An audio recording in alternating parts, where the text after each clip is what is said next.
Welcome back, you're watching Every Woman. Now, Walmart is the biggest corporate retailer on earth, but what would it be like if it took over the world? This is the satirical vision of two artists from Wisconsin who've created Walmartopia, a new musical playing in New York.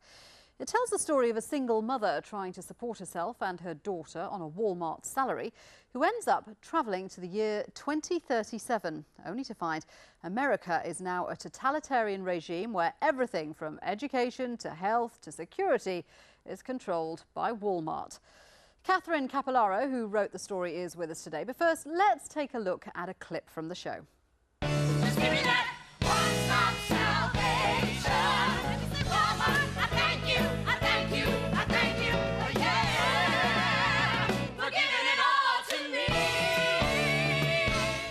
A woman's place is at Walmart, Walmart. Time to start living again. Catherine, some great tunes in that show there. Just tell us, what is Walmartopia? Just describe this world to us. Oh, yes. Well, Walmartopia is a dystopian version of what could happen in our future. Actually, the first half of the show takes place in the present and follows Vicky Luttrell, a single mother who is struggling to raise her daughter on a Walmart salary and bumping up against Walmart's infamous glass ceiling. And in the second act, Vicky and her daughter are propelled into the future where, as you said earlier, there is nothing but Walmart. There's School Mart, Med Mart, and National Security Mart that pretty much takes care of business. It all sounds a little bit disturbing. Is this a political message about the perils of privatization? Absolutely, it is. It's also a lot of fun with singing and dancing, but I think there are many parallels and many realities that are reflected in the show. You talked about parallels there, Catherine. What are the sort of main parallels between your leading character, Vicky, and real-life Walmart employees, female employees? Well, when I began thinking about the character of Vicky, I was reading about Betty Dukes, who is the leader of the class action lawsuit against Walmart. There's nearly 2 million women are suing Walmart for sex discrimination.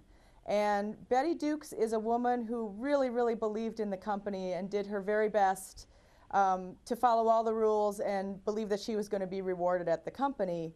And Betty Dukes, after many, many years, is still working as a greeter at Walmart because probably as a punishment for being part of the lawsuit. I was really touched by the stories of women who have given their lives to a corporation that sort of promises to be one big family and give a delightful experience to customers and to workers, and really in reality is quite a miserable place to work. Yeah, it's interesting. We've reported on that class action here on Every Woman in the past, and I'm guessing that any kind of future world ruled by Walmart wouldn't be particularly friendly or comfortable for women. Well, if you look at how things are going now, I would say not. You know, right now, the majority of Walmart's workforce, at least here in the United States, is women. I'm quite certain that if you looked at, for example, the suppliers in China, that it's mainly women that are making the goods in China in sweatshop or near sweatshop conditions. Part of what Walmart's success comes from its drive to create things cheaper and cheaper, and pushes its suppliers and pushes its workers, very anti-union. So there's not a lot of perks for the workers there. There's a lot of difficulties.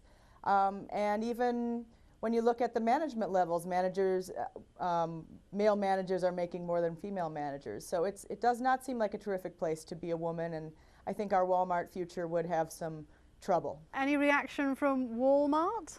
They've been rather quiet in dealing with us. They gave a response to the media once, but I think they wish we would just go away and stop lampooning them. Catherine, it was a pleasure to talk to you, and anyone who wants to catch that show in New York, it's at the Minetta Lane Theatre off-Broadway. Thanks very much indeed for your time. Argentina is in the news after the election victory of Cristina Kirchner, the country's first elected female president. But Argentina's past hides a dirty secret. Between 1976 and 1983, around 30,000 people were kidnapped and murdered by the military dictatorship. These missing sons and daughters are called the disappeared. And for 30 years, a group of women have been campaigning to find out what happened to them. Every woman went to meet the mothers of the Plaza de Mayo.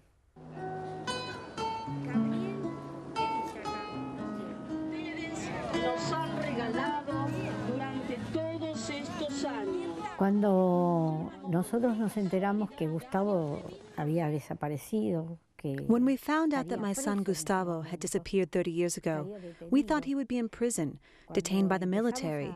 a buscarlo a Gustavo. We began to look for him and make inquiries everywhere.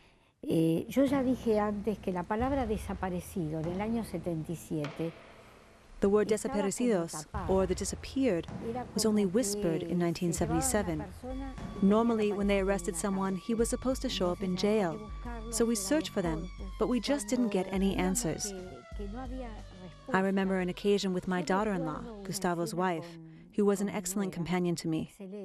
Gustavo, my son and her husband, was only 24 when he disappeared. Yo me agarraba la cabeza y yo le decía, I remember holding my head in my hands and saying to her, Ana, I cannot believe that I will never see Gustavo again. yo no puedo creer. My brain cannot process that I said goodbye to him on that day, just like on any other day, and now I would never see him again. Y que yo no iba a volver a ver a mi hijo. I couldn't believe it. I would say, this can't be. He will show No up. podía creerlo. Yo decía, no, no puede ser. Tiene que aparecer. No es igual. It is not the same as a mother that has a child die after suffering from illness, or from an accident, or even from a crime, because you see the body, get to attend and bury him. But not in this case. In this case, they have amputated and taken away a part of our bodies, and they have left a wound that bleeds every day. Dejaron una herida que sangra todos los días. Yo me acuerdo que estábamos en un bar preparándonos para ir a tribunales. I remember I was in a bar preparing to go to the high court with other parents of missing people. I asked one of the mothers, how long has it been since your daughter disappeared? She answered, 8 months. It had only been a month since Gustavo had been missing.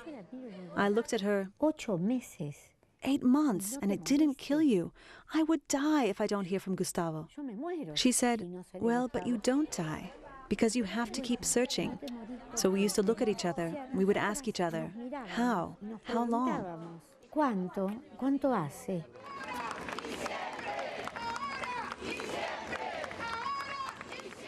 Porque además nuestros hijos Our children fought with all their strength, all their power. su vida. That is why we couldn't be passive. We couldn't just sit quietly to cry or to pray. Impasibles, It would be impossible. pasivas, a rezar. Wherever we mothers go, our lost children are also present. Solo la luz. We are representing 30,000 disappeared men and women. Donde vamos aparece una madre. This is unprecedented in this country. Llevamos acá los 30.000. A ver, vení que vamos a saludar a Adolfo. A ver, Adolfo. Está llegando, está ahí. Está llegando, está con mucha gente. 14 corazones.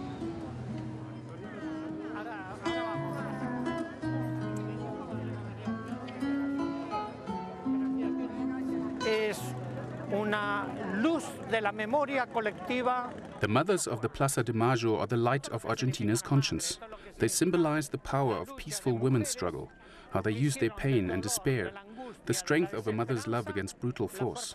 I've always referred to them as the mothers of courage. La lucha mía.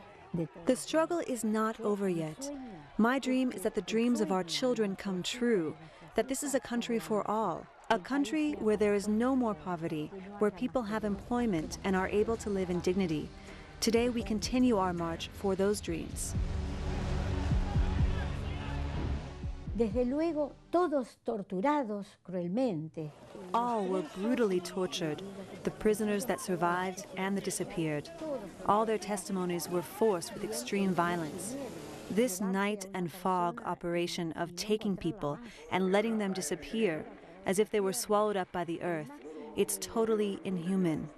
It was terrible for us to know that the government was laying its brutal and repressive hands on our innocent children at that very moment. Saber lo que no es posible. Today I know it wasn't possible to find our children alive. After a while, we began to sense from the news that they were buried on private properties or industrial sites. Palpando en las noticias que salían. Thousands were also thrown into the rivers or sea from helicopters while they were still alive. Incineraban en terrenos de los propios cuarteles. We want answers from those responsible and the state. Where are our children? If we remain silent, no one else would speak, and it would be as if they never existed. Every mother that marches with us keeps the memory of her son or daughter alive. Every Thursday at the Plaza de Mayo, we revive our sons and daughters.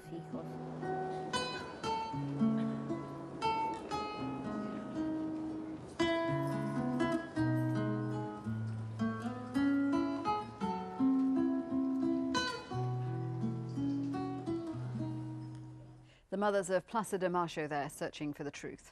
And that's it for this week. Thanks for all your comments on our recent programmes. We do like hearing from you. Even when we don't have time to reply, be assured we do read everything that comes into us. Email us at everywoman@aljazeera.net. Till next time, bye-bye.